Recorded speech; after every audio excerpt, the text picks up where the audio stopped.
ఇక అప్డేట్ చూస్తే సూర్యాపేట జిల్లాలో మరో కాల్మనీ వ్యవహారం బయటపడింది. వడ్డీ వ్యాపారి బెదిరింపులు, లైంగిక వేధింపుల నుంచి తమను రక్షించండి అంటూ ఓ కుటుంబం రోడ్డెక్కింది. కోదాడ పట్టణానికి చెందిన వడ్డీ వ్యాపారి నారాయణ 40,000 అప్పుగా ఇచ్చి వాటికి వడ్డీ, బారు వడ్డీల పేరుతో 6 లక్షలకు పైగా వసూలు చేశాడని బాధితులు ఆరోపిస్తున్నారు. అయినా ధనదాహం తీరని నారాయణ ఇంకా డబ్బులు ఇవ్వాలని, లేకుంటే తనకు లొంగిపోవాలని ఆ కుటుంబంలోని ఓ యువతిని లైంగిక వేధింపులకు గురిచేశాడు. తన మాట వినకుంటే కుటుంబాన్ని మొత్తం చంపేస్తానంటూ బెదిరించాడు. దీంతో తమకు రక్షణ కల్పించాలంటూ బాధితులు కోదాడ పిఎస్లో ఫిర్యాదు చేశారు. కేసు నమోదు చేసుకున్న పోలీసులు నారాయణ కోసం గాలింపు చర్యలు చేపట్టారు.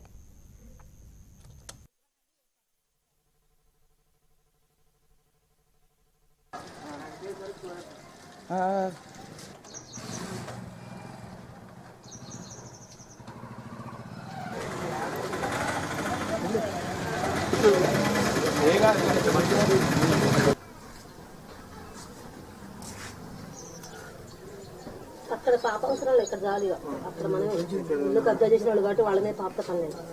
నారాయణరావు అనే వ్యక్తి పరిచయం అయ్యి నన్ను చాలా ఇబ్బంది పెట్టాడు. మా ఇంటి పరిష్కారం కావాలంటే నేను ఆయనకు లొంగాలంట.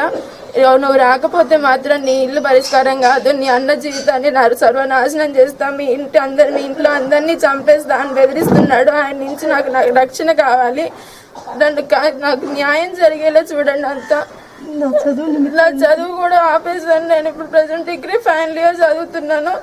నేను చదువుకు కూడా వెళ్ళట్లేదు, కాలేజ్కి కూడా వెళ్ళట్లేదు. నాకు చాలా భయంగా ఉంది.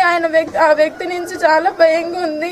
చాలా అసలు చెప్పలేను, అది మాటల్లో కానీ ఇక్కడికి చెప్పలేము. 2.5 గంటల సేపు బాత్రూంలో బంధించి నువ్వు వస్తావా రావా అని ఎంత ఘనంగా బెదిరించాడంటే చచ్చిపోవాలని ఎంత ఉంది. కానీ మా ఇల్లు వాటి గురించి వాడిని శిక్షించాలనే ఉద్దేశంతోనే ఉన్నాను. ఇప్పుడు ముందుకు రాకపోతే నాలాంటి వాళ్ళు ఇంకా ఎంతమంది బాధపడతారన్న ఉద్దేశంతోనే వస్తున్నాను. నాకు న్యాయం జరిగేలా చూడండి.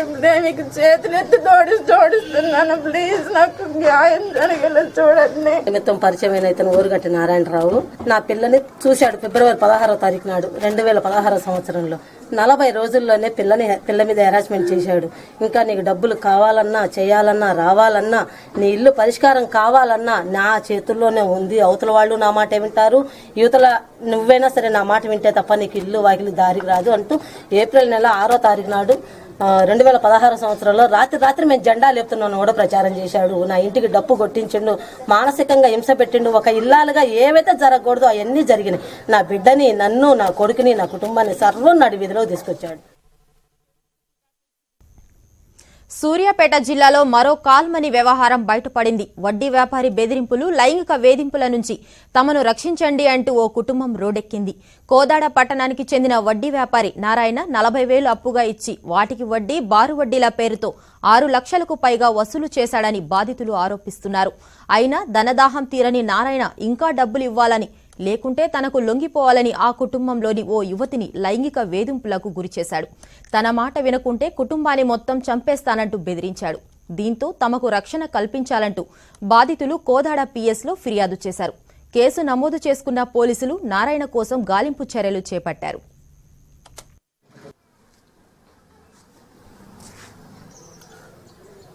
అక్కడ పాప అవసరం ఇక్కడ జాలీగా అక్కడ మనం